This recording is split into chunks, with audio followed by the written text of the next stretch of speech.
태극신검 이해를 시작하겠습니다. 상대성과 절대성. 역사를 파악할 때는 상대적인 측면과 절대적인 측면을 봐야 된다. 그렇게 얘기하고 있죠. 관찰되는 모든 대상에는 상대성과 절대성이 있죠. 물체만 하더라도 그렇죠. 변하는 부분이 있는가 하면 변하지 않는 부분도 있다는 거예요. 보겠습니다. 절대적 개념이 실현될 경우 상대적인 부분과 절대적인 부분이 동시에 관찰됩니다. 절대성은 수치화가 불가능해진 상태를 가리킵니다. 그 이상 더 큰 수치가 없을 때 가장 큰 수치라고 하여 절대성을 띠며 그 이상 더 작은 수치가 없을 때 가장 작은 수치라고 하여 마찬가지로 절대성을 띱니다. 그런데 그러한 수치는 또 불가능한 거죠. 그러한 수치의 존재는. 그래요. 더해지거나 또 빼질 수 있기 때문에 그렇죠. 전능하신 하나님이라고 하는 표현은 절대성을 드러내는 표현인데 여기서 능력은 수치화가 가능하며 전능은 더 이상 커질 수 없는 수치를 지닌 능력으로 이해할 수 있습니다. 하지만 수로 표시할 수는 없겠죠. 또 한 가지 경우는 수치를 간직하고 있으나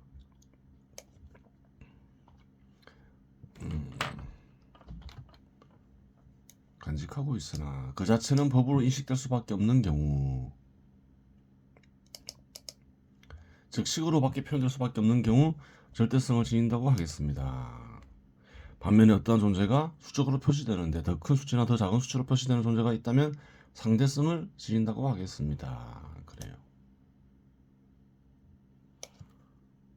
어떤가는 신의 능력과 인간의 능력을 비교할 수가 없죠.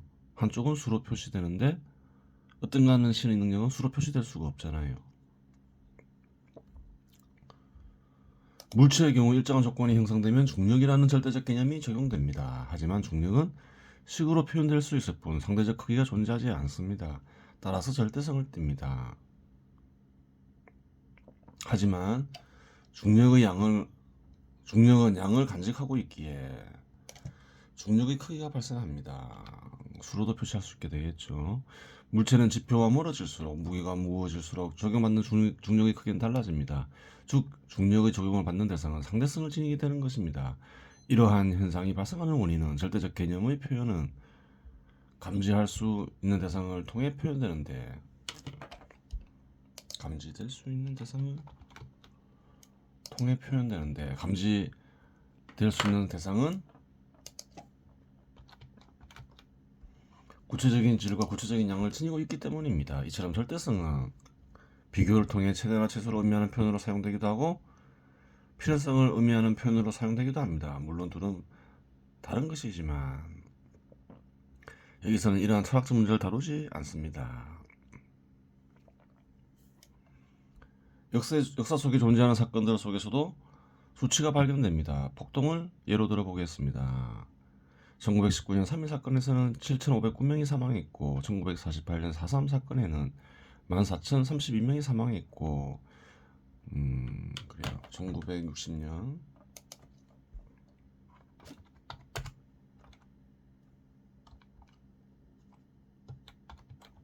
4.19 사건에서는 100여 명이 사망했고 1980년 5.18 사건에서는 191명이 사망했습니다. 이러한 수치가 과연 우연적인 것일까?殺傷力이 큰 무기가 동원되지 않았다며 혹은 시위대의 폭력성이 약했다면 혹은 시위대 규모가 작았다면 사망자의 수는 더 적을 수도 있었을 것입니다.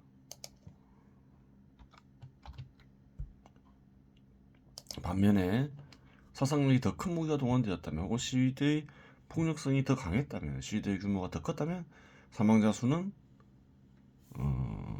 더 많았을 수도 있었을 것입니다.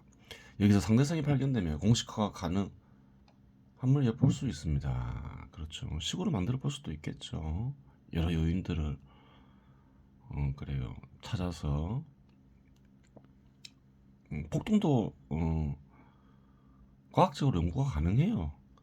또한 1인당 국민소득이 높고 시장을 바탕으로 운영하는 국가들은 민주정치제도를 도입하고 있습니다. 반면에 1인당 국민소득이 낮거나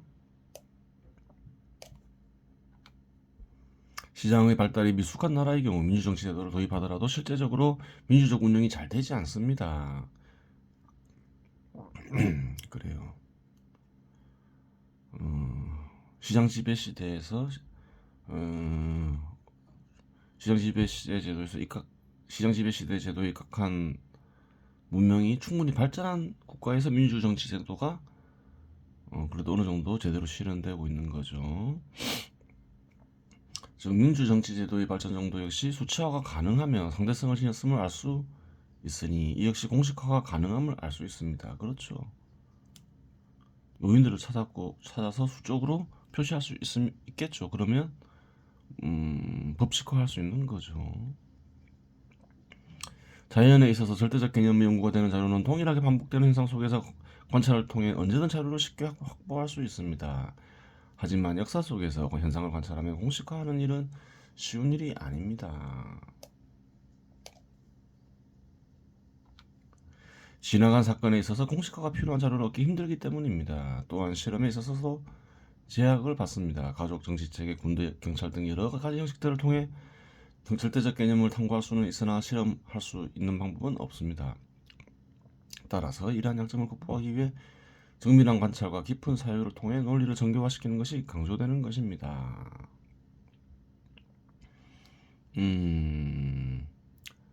역사를 탐구하는 건 쉽지가 않죠. 사회를 탐구하면서 역사를 알아야 되니까 실험이 여의치가 않을 수가 있어요. 실험의 대상이 인간이 되기 때문에.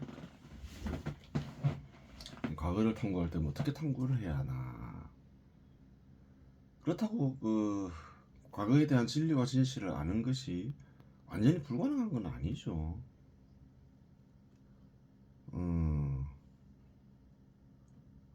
그래요. 과거인이나 현재인이나 공통적인 부분이 많죠. 그래서 항상 자기가 경험할 수 있는 또 확인이 가능한 현 시대를 잘 연구하면 되는 거예요. 사람이 잘 안 변한다는 거예요. 그리고 과거의 흔적은 현 시대에 대부분 남아 있겠죠. 복잡해져서 그렇지. 그래요. 그 역사 연구도 자기가 겪고 확인할 수 있는 현 시대의 탐구에서 시작하는 것이 바람직하겠죠. 육체의 오감으로 관찰할 수 있는 모든 것뿐만 아니라 관찰할 수 없는 모든 것 역시 절대성과 상대성을 동시에 간직하고 있습니다. 이 두 가지를 동시에 직시하며 표현이 가능해질 때 절대적 개념의 씨앗이 만들어지는 것입니다. 이를 알게 되면 절대자가 상대를 생성시키며 상대가 절대를 계시하는 법을 알게 되는 것이며 모든 존재가 절대자의 뜻에 의해 생성 소멸함을 알게 되는 것이라고 하겠습니다. 또한 특정 인간이나 특정 집단을 특별히 미워하거나 사랑할 필요도 없음을 알게 되는 것입니다. 모든 현존하는 존재는 절대자의 뜻의 실현으로 나타난 것이며 긍정적으로 얘기하면 제각각 의미가 있는 존재들이며 부정적으로 얘기하면 제각각 절대자의 국도가 시작 불가하기 때문입니다. 모든 대상은 절대자의 뜻이 변해서 된 것이다. 인간도 마찬가지죠. 개별 인간도 마찬가지고 전체 인류도 마찬가지고. 그래요. 개별 인간을 통해서 인류를 통해서 실현하고자 하는 절대자의 뜻이 있겠죠.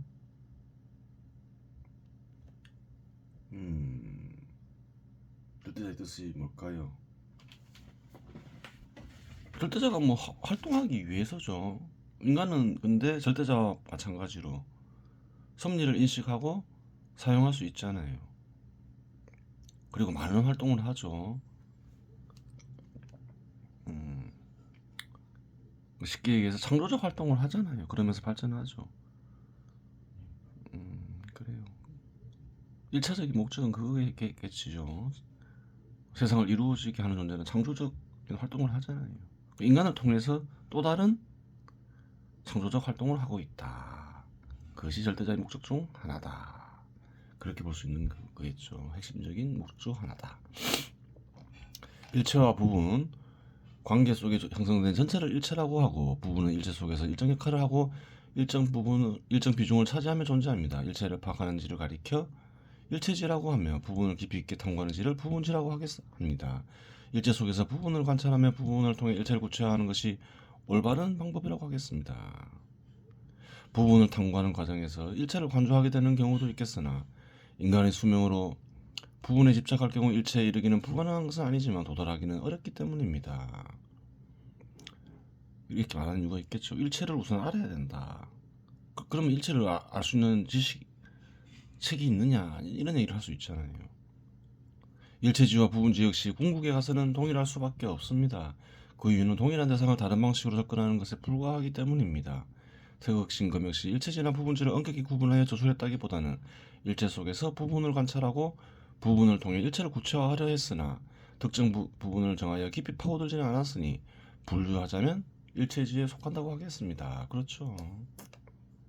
핵심적인 것만 다루면서 부분에 대해서는 일체를 다루고자 한 거죠. 목적이.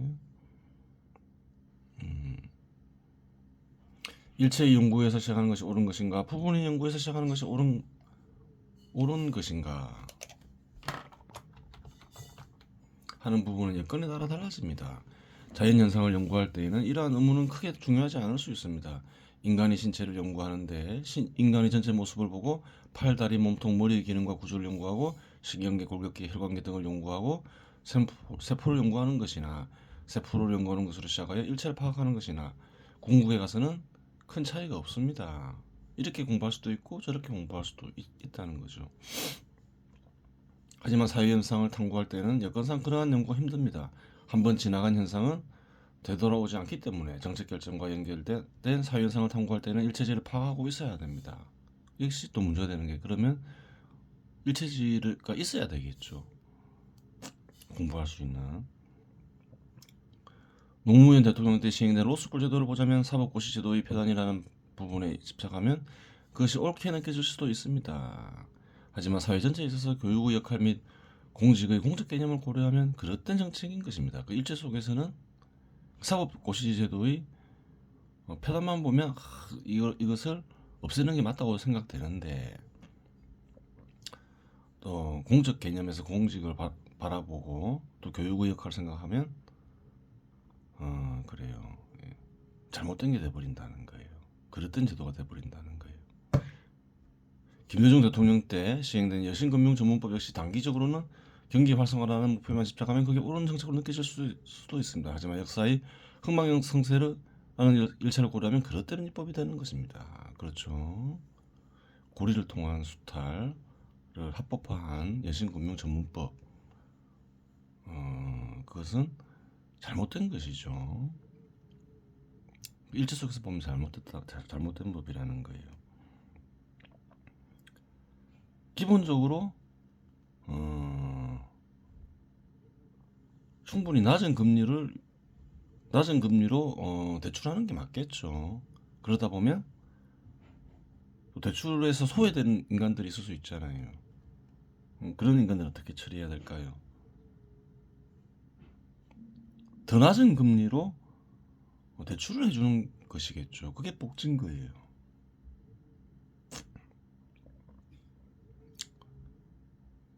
갚을 수 있는 사람들한테 또 그렇게 하는 거죠. 그것은 이제 어떤 건가요?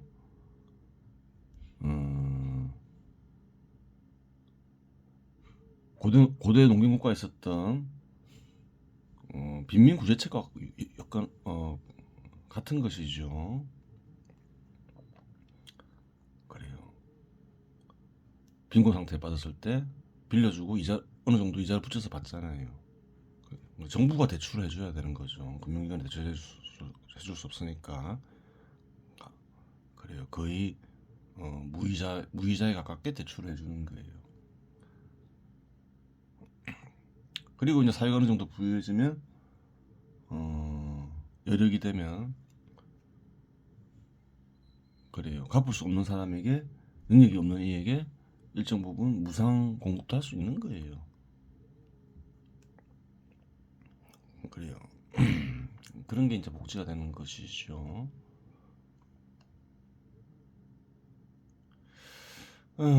예전에 복지도 복지 자체가 우파좌파를 가르는 것이 아니다. 어떤 자세를 가지느냐가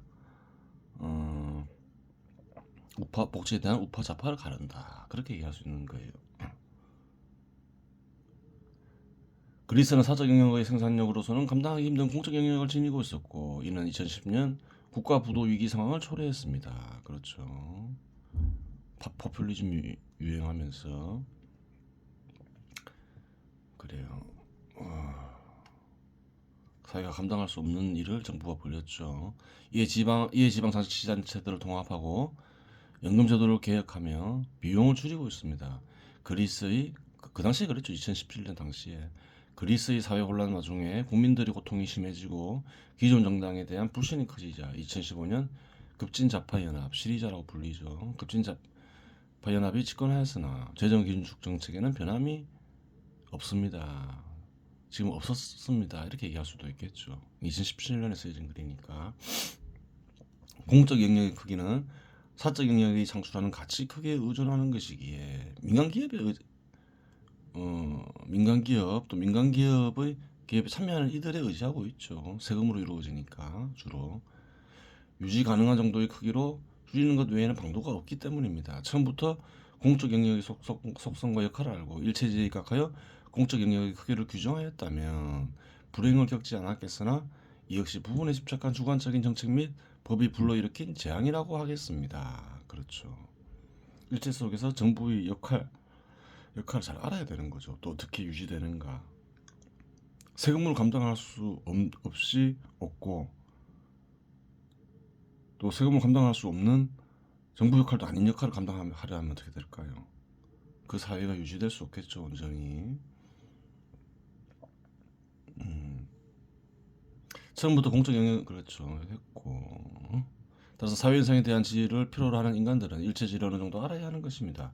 누군가에게 혜택이 되는 것이 다른 이에게는 재앙이 될 수 있으며 부분적으로는 발전할 수 있어도 전체적으로는 쇠퇴할 수 있기 때문입니다.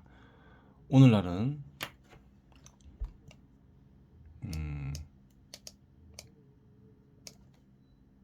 현 시대에서는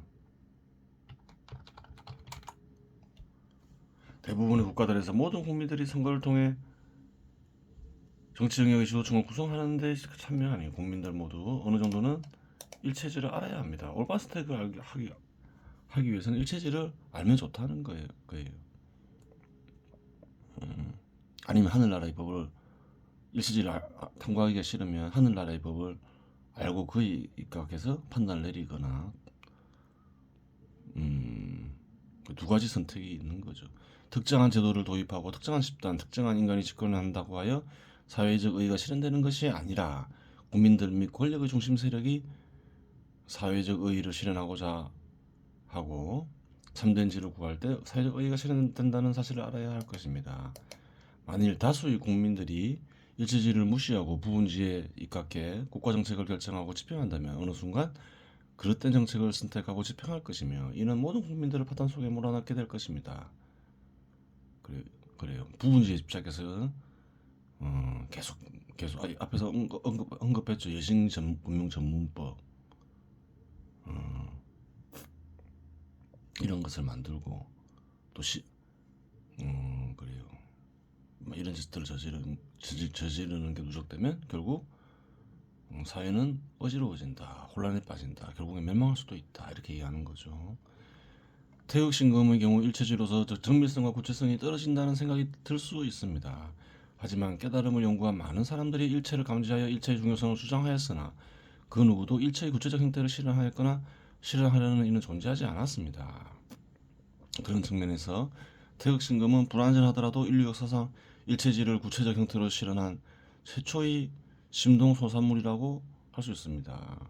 마음에서 만들어진 소산이 심동소산물이죠. 멀고 험한 길을 떠날 때에는 지도가 없는 것보다는 불완전한 지도라도 있는 것이 큰 도움이 되는 것이라고 하겠습니다. 즉 이 통일체에 있어서는 각개의 구성요소는 마치 한 개의 유기체에 있어서와 같이 다른 일체의 구성요소를 위해서 존재하고 전체는 또 부분을 위해서 존재하며 더 나아가서는 역시 어떠한 원리라 하더라도 하나의 관계 가운데 확실히 들어가기 위해서는 동시에 이성사용 전체에 대한 전반적 관계에 있어서 음미되지 아니하면 안 된다. 82 각주. 칸트가 쓴 순수 이성 비판이 나오는 말이죠. 통일체 부분들의 관계 속에서 이루어진 통일체, 일체를 얘기하는 거죠. 칸트도 어느 정도 일체를 인식을 했죠. 하지만 일체에 대한 구체적 내용은 그래요. 완성하지 못했죠. 부분적으로 부분만 다루다가 말았죠.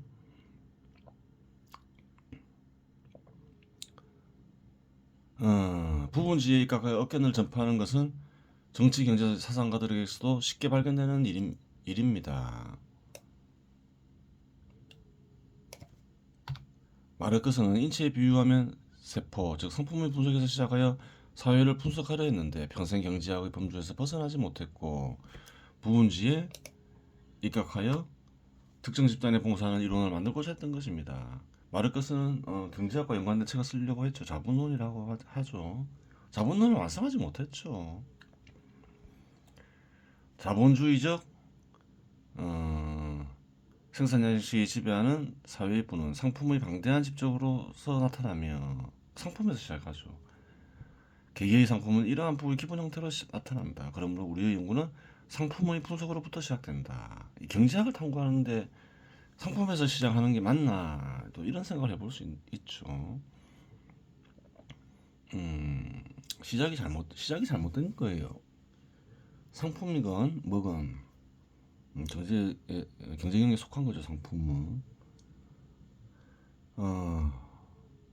경제 활동을 통해서 경제 영역이 만들어지고 또 상품 같은 것이 만들어지는 거죠. 뭐 시장도 그러하고 경제 활동은 인간이 하는 거죠.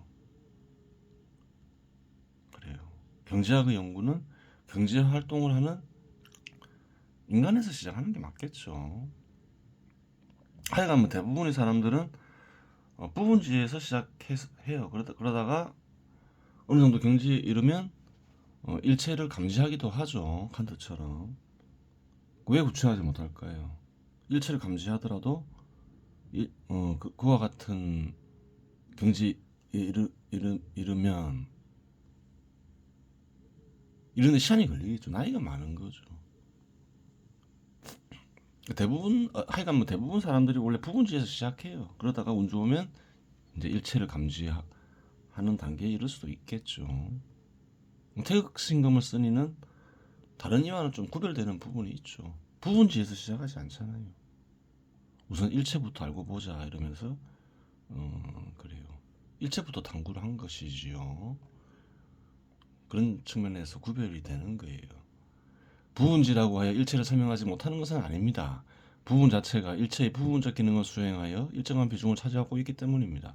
즉 일정 수준의 경지에 이르면 부분 속에서 전체를 관조할 수 있습니다. 그렇죠.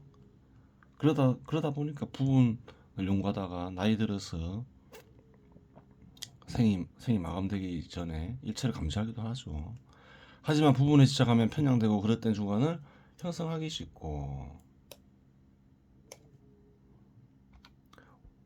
온전한 분석 및 올바른 판단이 불가능해집니다. 어떤 생물이 다리 하나를 발견했을 때 그 생물의 전체를 짐작할 수는 있겠으나 불완전할 수밖에 없습니다. 반면에 발견된 생물이 일체에 대한 사전적 지식이 있다면 다리 하나를 발견하더라도 온전한 지혜에 도달하여 올바른 판단을 내릴 수 있는 것입니다. 그렇죠. 불완전한 일체지라 하더라도 대충 알고 있으면 코끼리를 한 번이라도 본 적이 있으면 코끼리 다리를 보고 코끼리를 아는 건 어려운 일이 아니죠.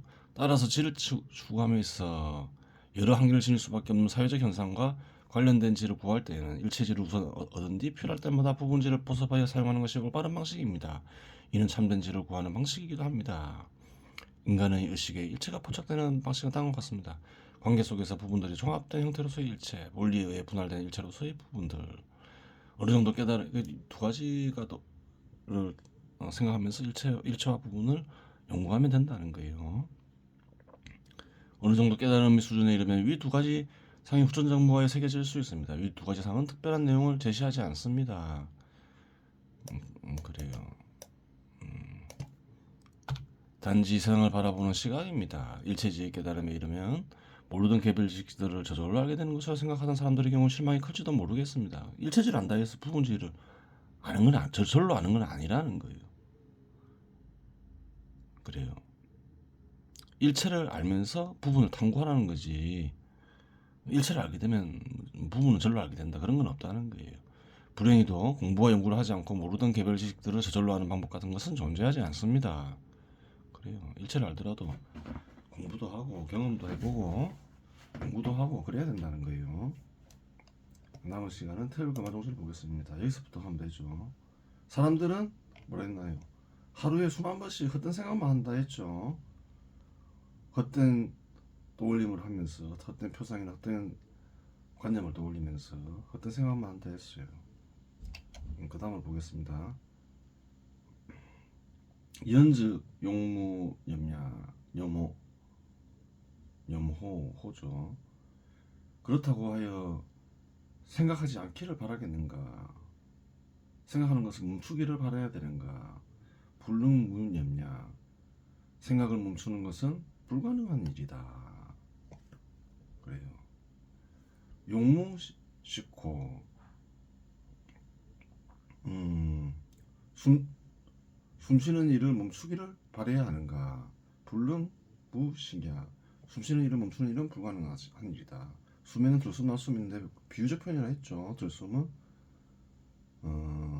관념을 떠올리는 것, 날숨은 형태나 냄새와 같은 표상을 떠올리는 것.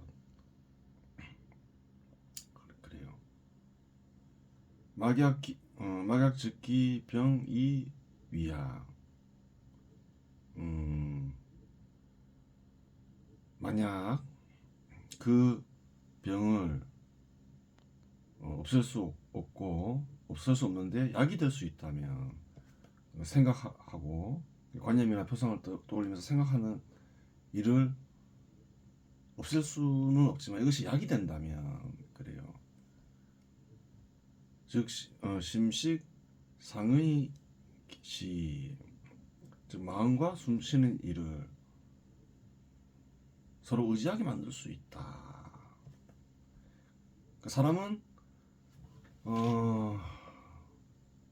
생각이나 관념이나 표상으로 떠오르는 생각을 멈출 수가 없다는 거예요.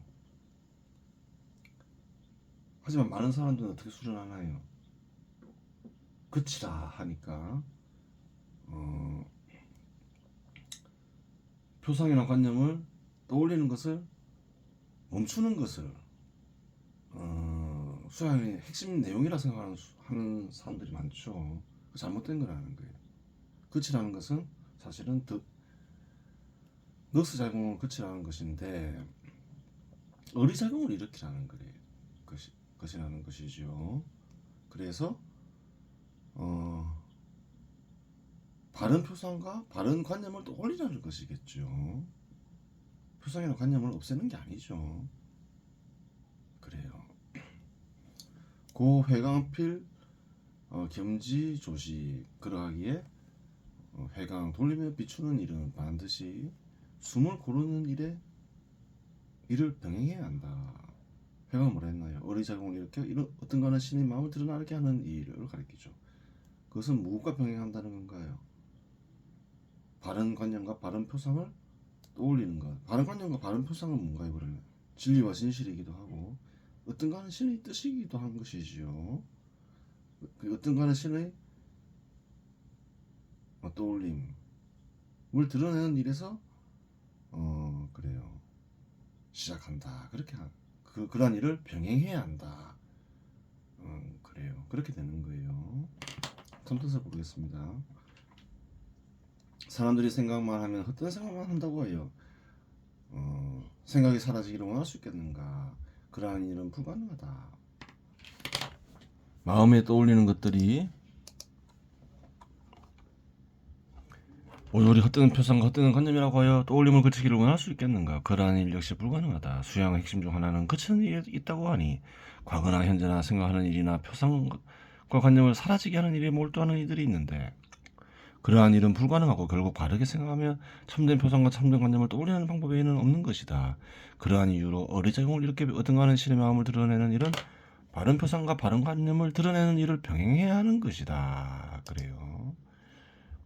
이번 시간은 여기서 마치겠습니다.